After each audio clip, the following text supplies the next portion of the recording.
Hi hello ఇప్పుడు నేను చూపించేది మైసూర్ పాక్. దీనికి కావాల్సినటువంటి ఐటమ్స్ శనగపిండి, షుగర్, నెయ్యి, నూనె. ముందుగా మనం 2 కప్స్ శనగపిండిని తీసుకొని జల్లించుకొని పక్కన ఉంచుకోవాలి.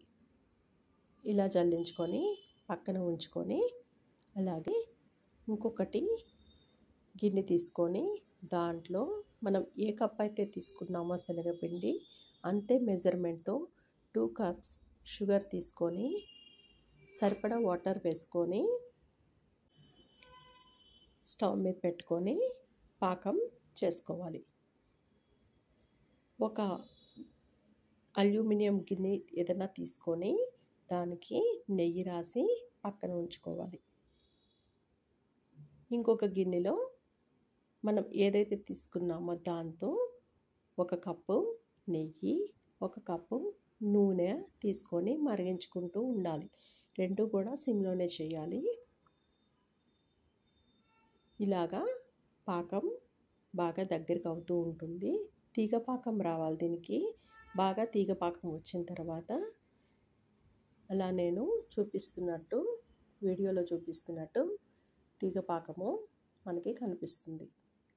ఒక తీగలాగా అలా వచ్చిన తర్వాత దాంట్లో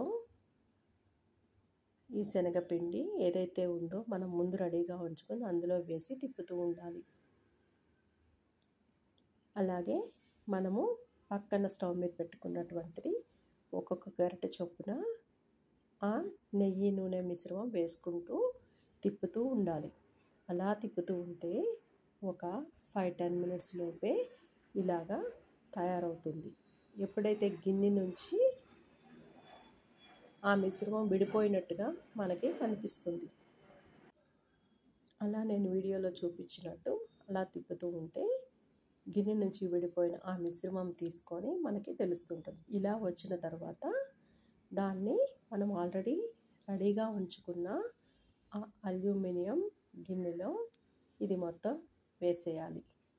తర్వాత కొంచెం చల్లారాక మనకి నచ్చిన షేప్లో నీట్గా కట్ చేసుకోవాలి. కట్ చేసుకొని 30 మినిట్స్ పక్కన ఉంచేయాలి.